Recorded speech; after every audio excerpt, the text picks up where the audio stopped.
Alors, Monsieur Juanico, fort de cette expérience, d'après vous, est-ce que Nicolas Sarkozy, le candidat de l'UMP, pouvait ignorer tout ce qui se passait sur les comptes de sa propre campagne?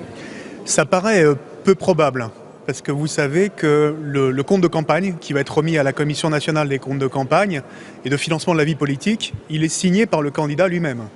Alors bien évidemment, il a une équipe de direction politique pendant la campagne présidentielle qui est chargée d'organiser la campagne au quotidien, au jour le jour, mais il y a aussi bien évidemment une équipe financière, administrative, chargée de faire la prévision des dépenses.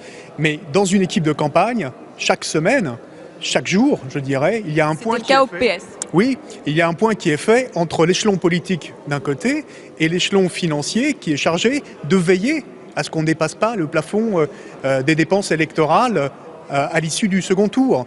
Et donc, bien évidemment, ce dialogue, il est permanent. Il doit exister. C'est le respect de la règle et de la loi, tout simplement. Ça veut dire qu'il y aurait eu des négligences à l'UMP, pas assez de suivi, pas assez de coordination entre le candidat et son équipe, ça c'est crédible? Il y a plusieurs explications. Il y a d'abord, de la part de Nicolas Sarkozy, une entrée en campagne très tardive, au mois de janvier, donc très concentrée, avec énormément d'événements qui ont été organisés, on va dire, au dernier moment, et donc avec des prix et des coûts supplémentaires.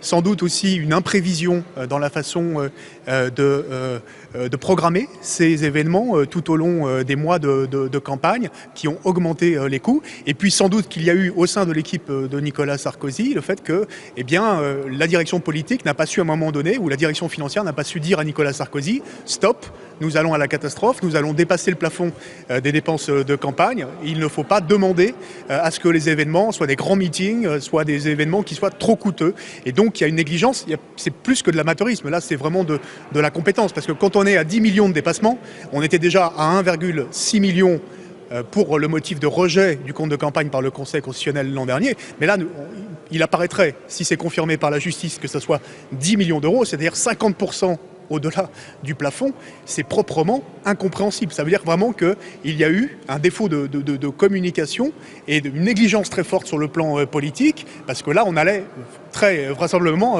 vers une infraction de la loi électorale.